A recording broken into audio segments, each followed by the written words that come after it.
तो हम लोग यहाँ तक कर चुके थे ना आइडेंटिटी रिलेशन, ठीक है। तो बाइनरी रिलेशन की प्रॉपर्टी में हम लोगों ने पढ़ रखा था आइडेंटिटी रिलेशन क्या होता है ना। अब आज हम लोग पढ़ेंगे आइडेंटिटी रिलेशन टोटल कितने बनते हैं, उनकी प्रॉपर्टियां क्या है। एक बार फिर थोड़ा देख लीजिएगा। तो बाइनरी रिलेशन में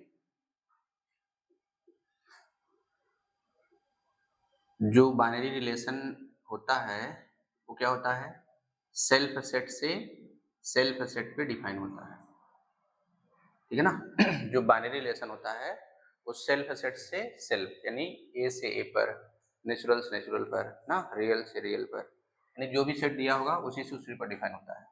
फिर आपने पढ़ रखा था टोटल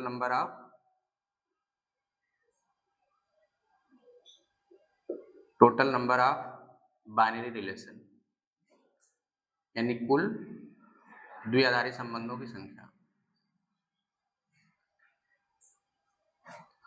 ये कितना होता था, 2 के पावर n स्क्वायर ना, लेकिन जब सेट ए में एलिमेंट की संख्या कितनी हो, n हो, ठीक है। फिर उसके बाद हम लोग इसके प्रॉपर्टी में फर्स्ट प्रॉपर्टी पर रखे थे तत्समक संबंध ना, आइडेंटिटी रिलेशन। तो आइडेंटिटी रिलेशन क्या होता था, तत्समक संबंध।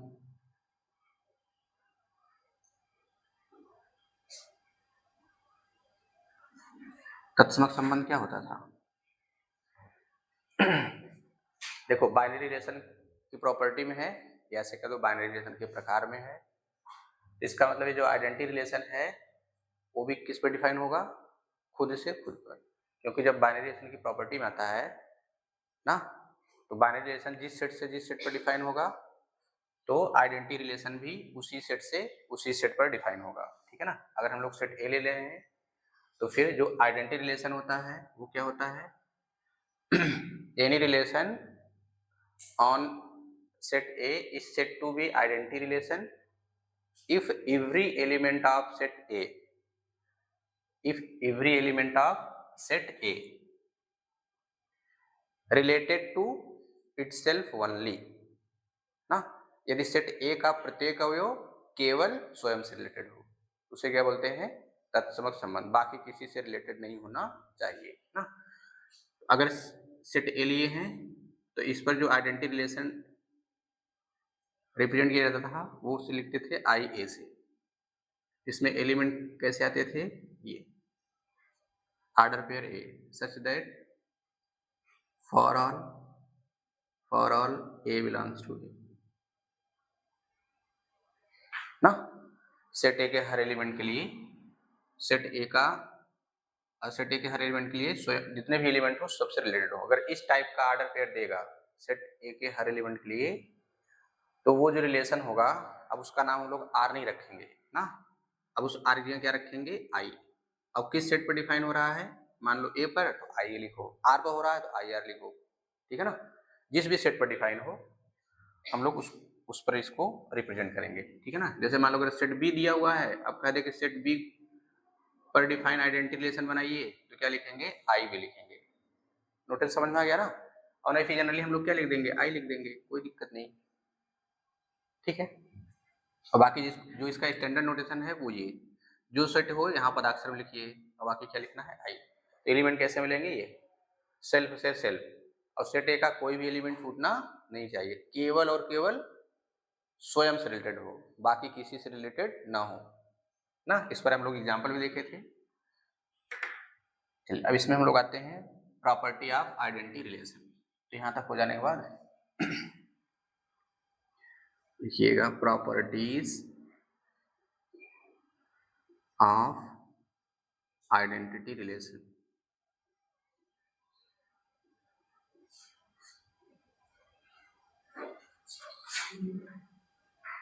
ना, तत्समक संबंध के गुण।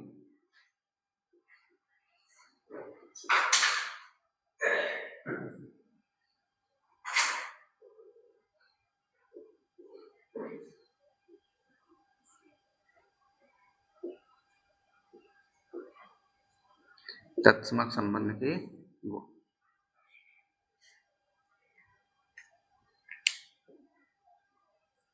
इसमें फर्स्ट है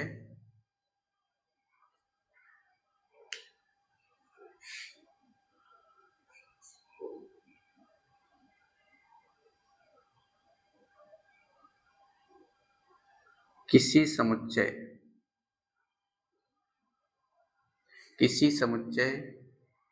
पर परिभाषित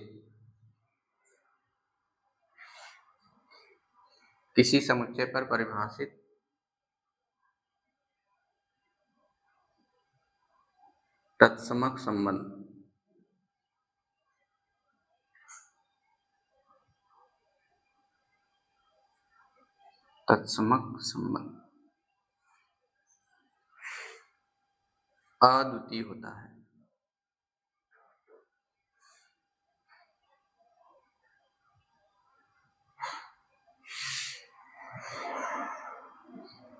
ठीक है ना, किसी समुच्चय पर परिभाषित तत्समक संबंध अद्वितीय होता है। ठीक है ना, इसका मतलब ऐसे कह दो, अर्थात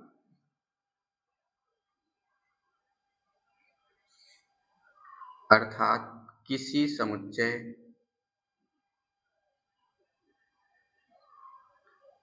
समुच्चय ए पर परिभाषित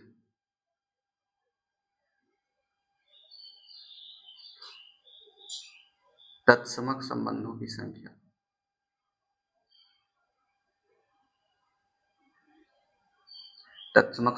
संख्या बराबर कितनी होती है? एक ना।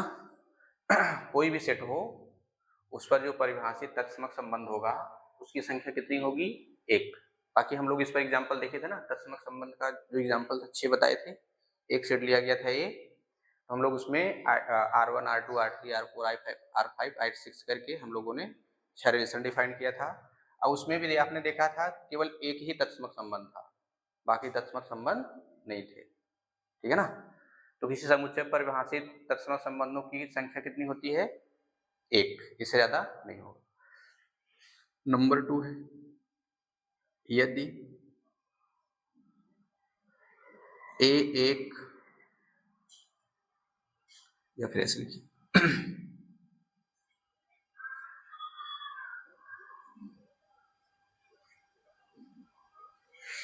रिक्त संबंध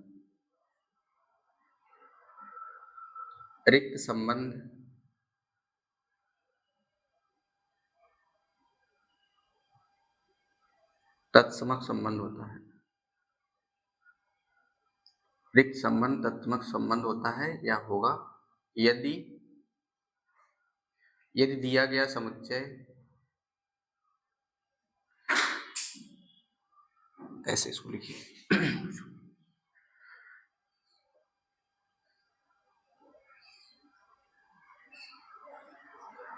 रिक्त समुच्चय पर परिभाषित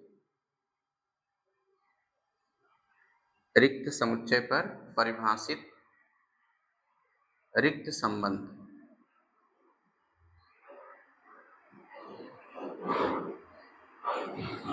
तत्समक संबंध होता है।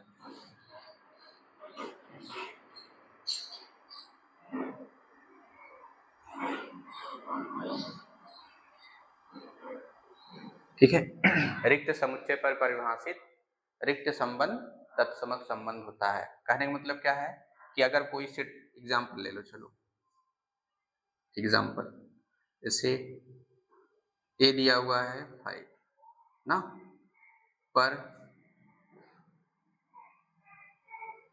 परिभाषित संबंध नाम दिया गया R, और ये भी कैसा है? 5 ना।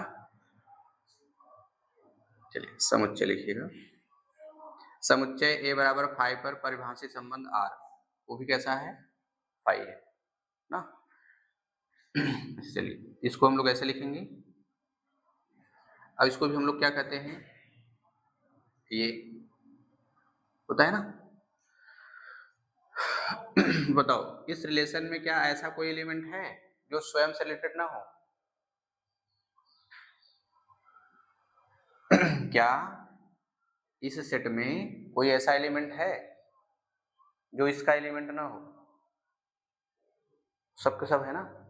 क्यों? क्योंकि जब सेट ए में कोई एलिमेंट है ही नहीं तो फिर क्या यहाँ ऐसा कोई ऑर्डर पेयर मिलेगा जो तत्समक की परिभाषा को क्या करे, फेल कर दे? नहीं ना। देखो जब समुच्चय ही रिक्त है तो जो संबंध परिभाषित होगा वो क्या होगा, रिक्त होगा, है ना। यानी इसमें ऐसा आपको कोई पेयर नहीं मिलेगा जो कि तत्समक संबंध के परिभाषा को फेल करता हो ना, तत्समक संबंध की परिभाषा को फेल करे। इसलिए यह क्या है, इस रिक्त संबंध पर परिभाषित संबंध ये कैसा संबंध है, तत्समक संबंध है।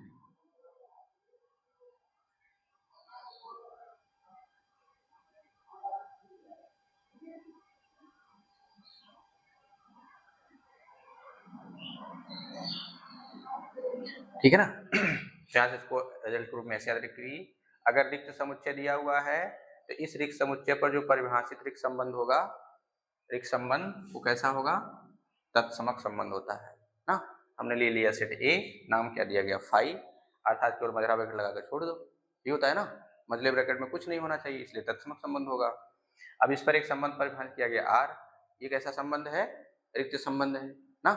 अब बताओ क्या ऐसा इसमें कोई पेयर है जो नियम का पालन न कर रहा हो, है कोई ऐसा एलिमेंट? नहीं ना, यानी सब के सब है, ठीक है। इसलिए यह संबंध कैसा होगा, तत्समक। चलिए थर्ड लिखिएगा, किसी अरिक्त समुच्चय ए पर परिभाषित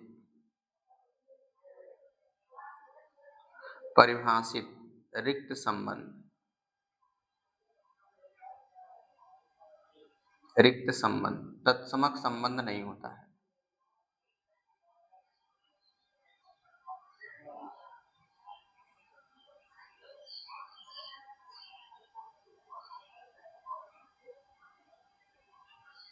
ना, किसी अरिक्त समुच्चय ए पर परिभाषित रिक्त संबंध तत्समक संबंध नहीं होता है। अब इस पर काउंटर एग्जांपल देखिए,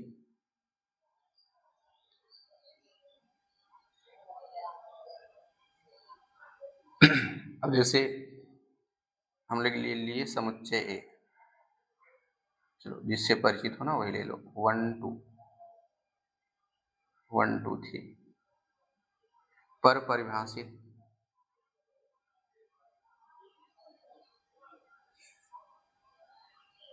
संबंध आर। अब इसमें ये केवल लिख दिया गया क्या, फाई ना, केवल फाई लिख दिया गया, पहले इसको समझ लीजिए। ये क्या लिख दिया गया, फाई। अब क्या यह संबंध तत्समक है, और ये कैसा है, अरिक्त समुच्चय है। अब अरिक्त समुच्चय पर परिभाषित क्या किया गया, रिक्त समुच्चय ना। अब क्या है, तत्समक संबंध होगा, ये बताना है। देखो ये नॉन इम्पटी है, अब इस पर रिलेशन आर डिफाइन किया गया फाई।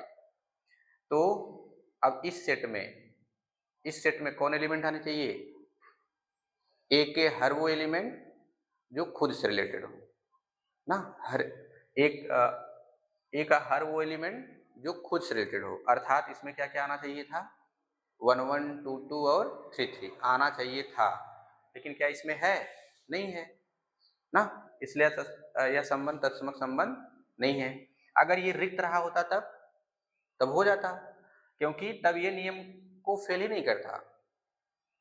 जैसे मान लो करिए कि इस रूप में कोई नहीं है, कोई भी नहीं है, तो फिर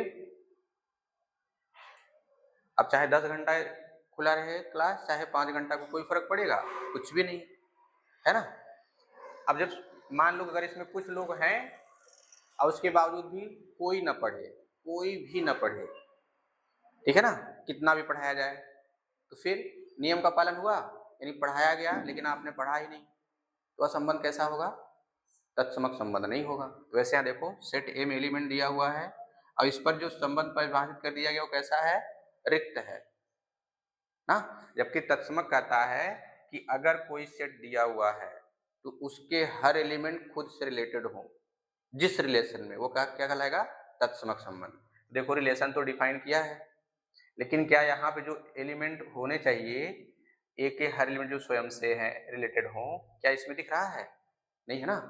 तो क्या लिखेंगे? तत्समक संबंध नहीं है, तत्समक संबंध नहीं है। अब यहाँ रीजन लिख लो, रीजन लिख लो कि 1 1 2 2 3 3 नॉट बिलोंग्स टू। और यहाँ पर बताओ, यहाँ पर, यहाँ तो कुछ है ही नहीं ना, यानी ऐसा कोई एलिमेंट है ही नहीं। क्यों नहीं आया?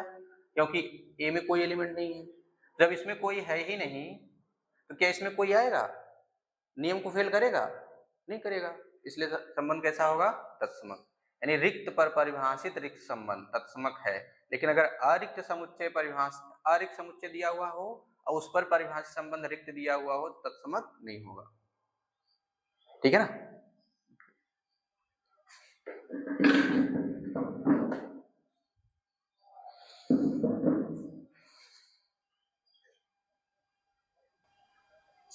तो रिफ्लेक्सिव रिलेशन, इसको अंग्रेजी बोलेंगे रिफ्लेक्सिव रिलेशन।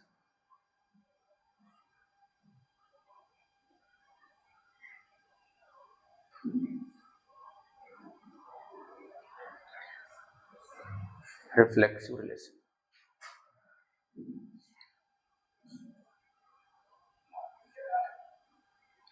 ये द्विआधारी संबंध के प्रकार में ये दूसरा है ना। द्विआधारी संबंध के प्रकार कहिएगा या फिर द्विआधारी संबंध के गुण में कौन सा है? ये पांचवा। 5 होते हैं उसमें से दूसरा है। तो किसी समुच्चय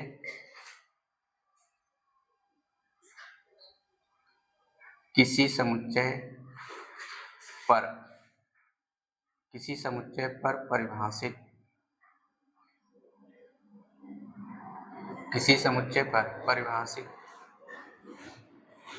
संबंध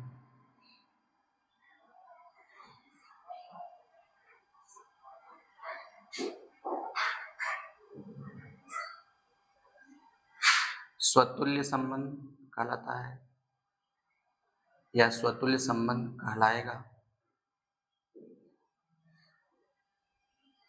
यदि दिए गए समुच्चय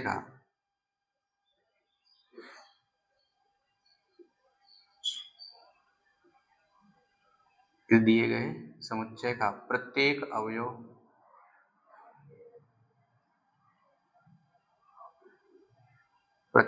अवयव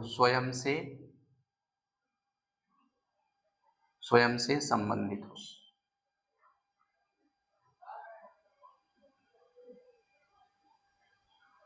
ठीक है ना। और तत्समक संबंध में क्या था?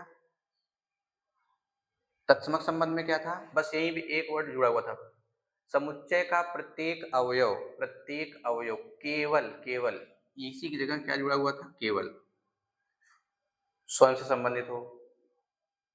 ठीक है ना। अब केवल हटा दो, स्वयं से संबंधित हो, तो कैसा संबंध होगा? स्वतुल्य संबंध।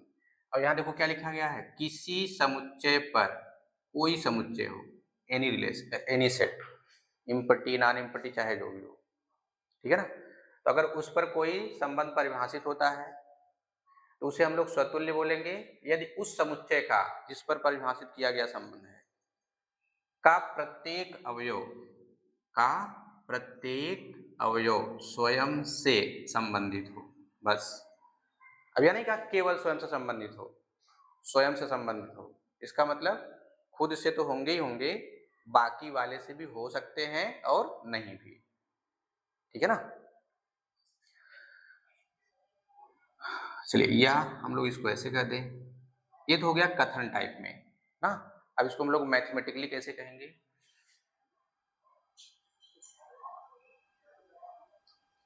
किसी समुच्चय ए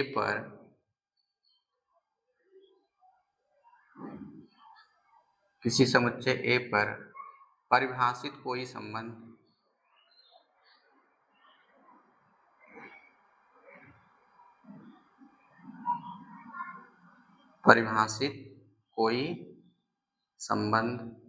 R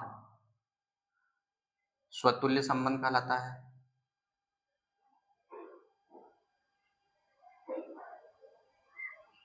स्वतुल्य संबंध कहलाता है, या चाहे तो आप लिख दो कहलाएगा, जैसे भी लिखो कहलाएगा,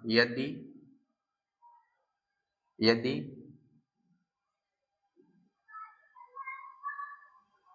for all A belongs to A, for all A belongs to A, या ऐसे लिखिएगा यदि A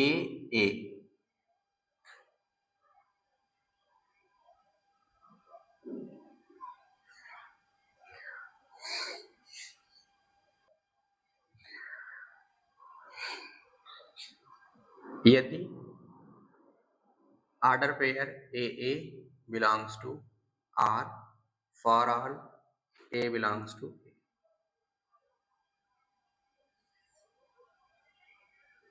ठीक है ना।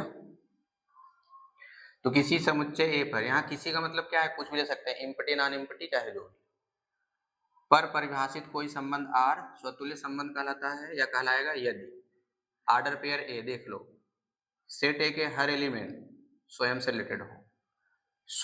रिलेटेड हो ना। अब ये नहीं कहा केवल स्वयं से रिलेटेड हो, बाकी से भी हो सकता है और नहीं भी, समझ गए।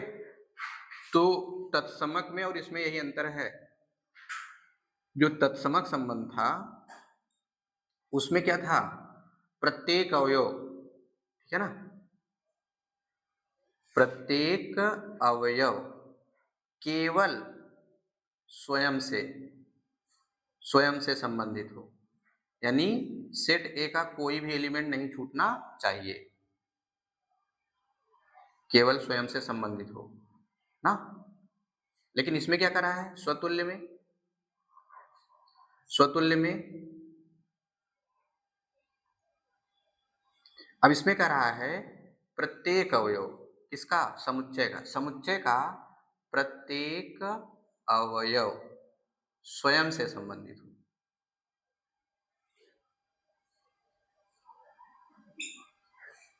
ना। देखो इसमें केवल इस वर्ड का खेल है ये ना, इसमें देखो हट गया है। तो केवल का मतलब है केवल स्वयं से ना, और स्वयं से मतलब क्या है, वो अपने से रिलेटेड होगा, खुद से खुद भी, बाकी से भी हो सकता है, ठीक है ना। तो देख लो केवल ये वर्ड है, इसलिए कभी भी किसी चीज का डिफिनीशन पढ़िए ना, उनके हर वर्डों पर ध्यान रखिए।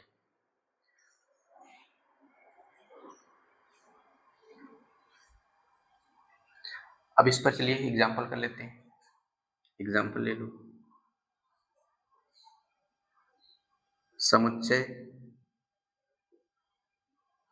हम लोग ले लिए ए, फिर से वही काम करते हैं ना, जो हम लोग वहां एग्जाम्पल लिए थे वैसे ले लिए। ये पर परिभाषित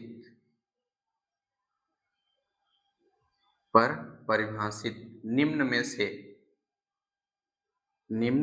में से कौन कौन स्वतुल्य संबंध है,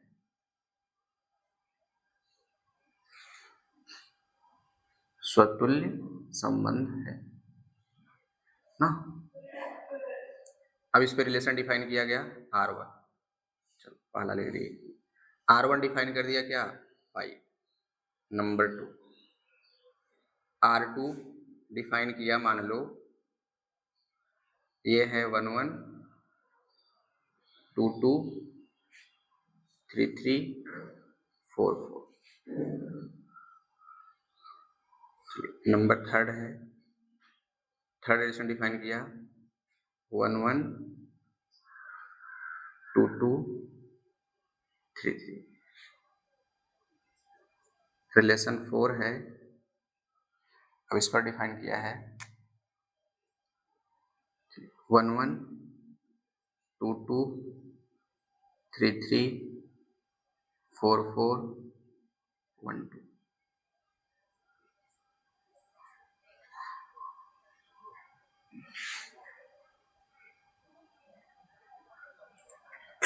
अब एक और लेते हैं, A क्रॉस A।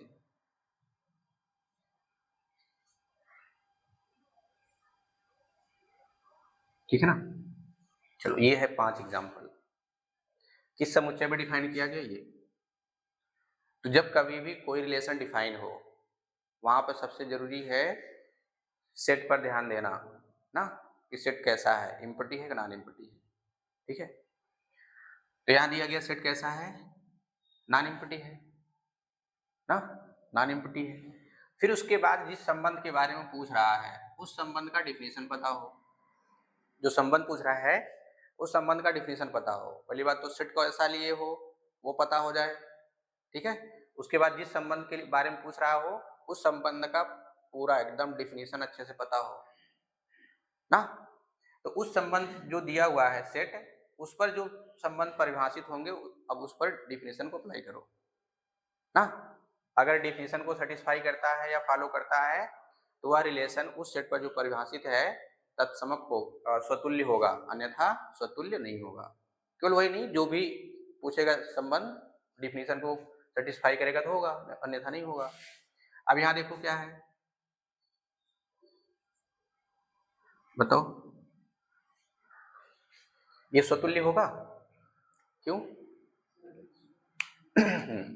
ये स्वतुल्य नहीं है ना, यानी R1 इज इक्वल टू क्या है, 5 है, यानी 5 रिलेशन है।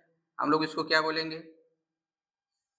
है ना। तो डिफिनेशन क्या बोलता है, किसी समुच्चय पर परिभाषित कोई संबंध R स्वतुल्य कहलाता है यदि सेट A का हर एलिमेंट, अगर सेट A में एलिमेंट है तब, सेट A में एलिमेंट है तब, या कह दो सेट में एलिमेंट है तब, तो सेट का हर एलिमेंट स्वयं से रिलेटेड हो ना, सेट ए का हर एलिमेंट स्वयं से रिलेटेड हो। लेकिन बताओ यहाँ पर सेट ए में एलिमेंट कौन है, 1 2 3 4 है ना। लेकिन जब हम लोग R1 को इसको और तरीके से सिंबल में चेंज किए तो इस तरीके से मिला। तो बताओ क्या इसमें कोई एलिमेंट है जो स्वयं से रिलेटेड हो, नहीं ना। स्वतुल्य कहता है सेट ए का है हर एलिमेंट स्वयं से रिलेटेड हो। तो बताओ यह सेट स्वतुल्य हुआ, नहीं हुआ ना, लिख देंगे स्वतुल्य नहीं है, स्वतुल्य नहीं है। क्यों नहीं है, क्योंकि 1 1 2 2 3 3 4 4 नॉट बिलोंग्स टू R1 ना।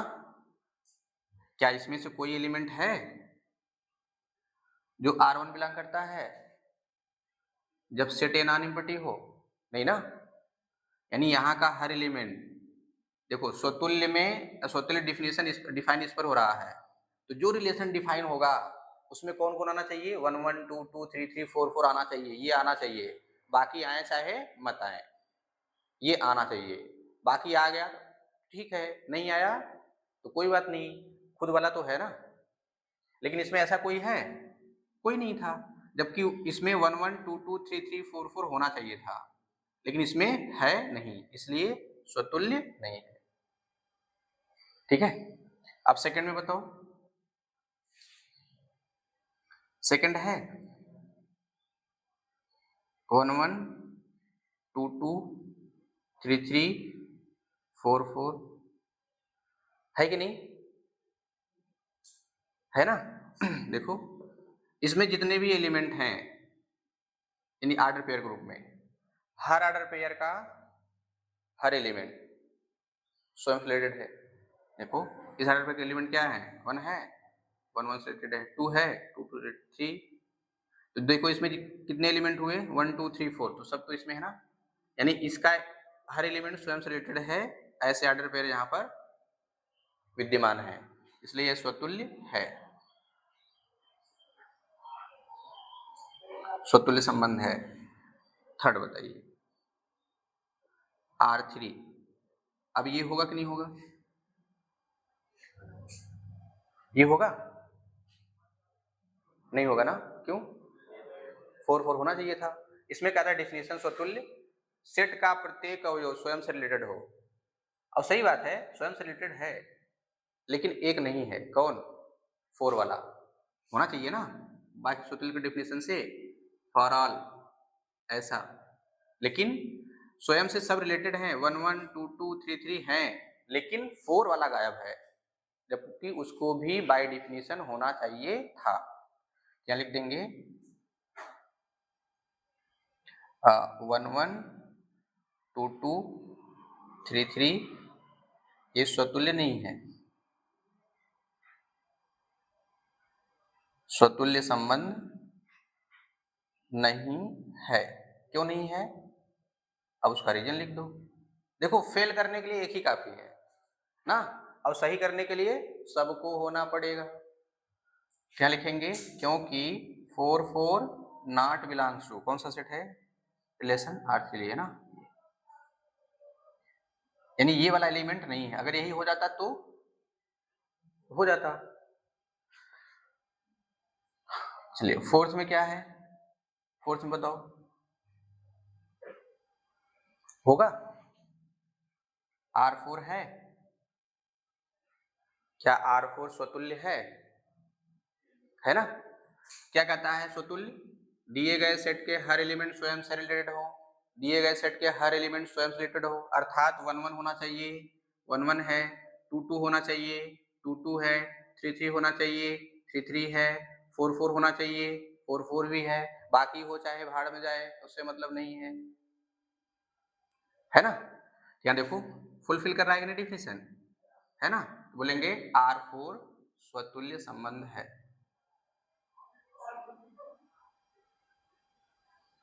स्वतुल्य संबंध है ना।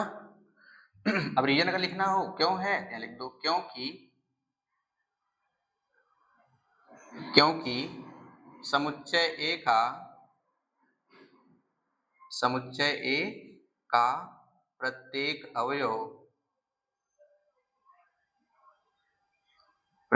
अवयव स्वयं से संबंधित है ना। यानी R4 is reflexive relation because every element of set A is related to itself ना, स्वयं से संबंधित है।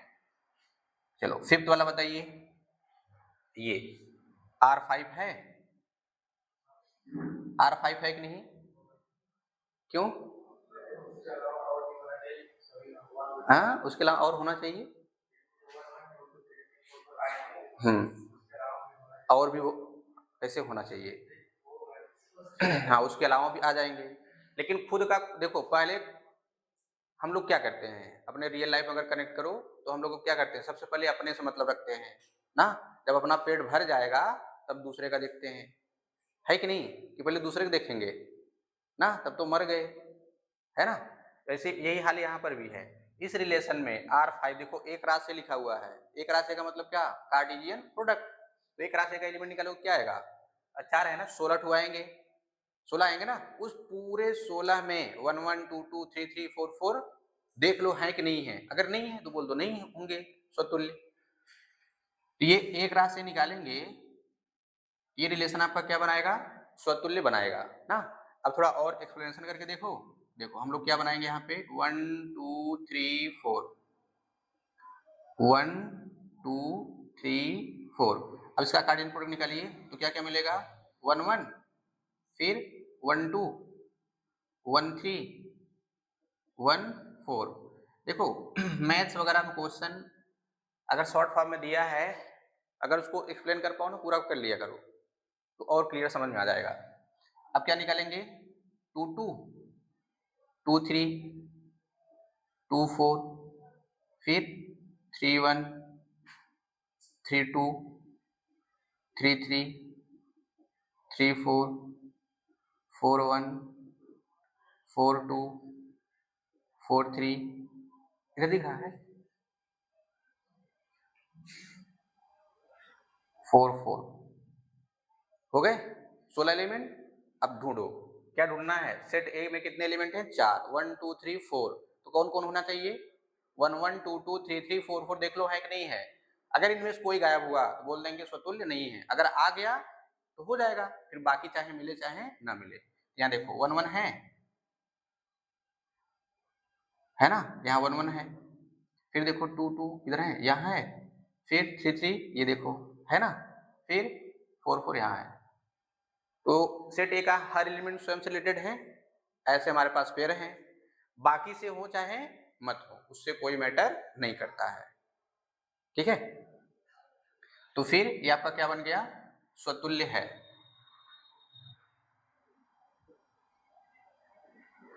स्वतुल्य संबंध है। अब क्यों है, देखो ये अपने मन से नहीं लिखा गया, ये देखो ये लिखा है, देखो समुच्चय का प्रत्येक अवयव स्वयं से संबंधित हो, अलग से कोई भाषा नहीं लिखा गया है, इसलिए परिभाषा याद रखो तब ये सब लिख पाओगे। हाँ, नहीं फिर यही चलेगा कि सवाल तो लगा ले रहे हैं, लिखेंगे लिखी कैसे, तो परिभाषा जब याद करोगे तब लिख पाओगे। यहाँ लिखो क्योंकि ए का प्रत्येक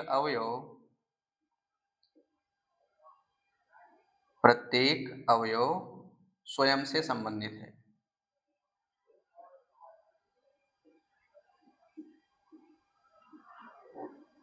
ठीक है ना। अब बताओ इसमें कहीं कोई समस्या हो, है कोई समस्या, डिफिनेशन एक बार देख लो। इसमें क्या बोला है, किसी समुच्चय का मतलब चाहे जो रिक्त या अरिक्त, लेकिन जनरली जो डिफाइन होता है वो अरिक्त को लेकर होता है। और यहाँ जो लिखा गया किसी रिलेशन, यानी अंग्रेजी में एनी रिलेशन, एनी मतलब कोई भी। अब हमारे पास दो ही प्रकार का समुच्चय है, कौन सा, रिक्त और अरिक्त। अरिक्त में बहुत सारे टाइप के हैं, है ना। पर परिभाषित संबंध स्वतुल्य संबंध कहलाता है यदि दिए गए समुच्चय का प्रत्येक अवयव स्वयं से संबंधित हो। या फिर हम लोग देखो मैथमेटिकली ऐसे लिखेंगे, कोई समुच्चय ए है पर परिभाषित कोई संबंध आर स्वतुल्य संबंध कहलाता है यदि order pair A belongs to R for all A belongs to A. और बाकी ये सिर्फ हम लोग ले लिए।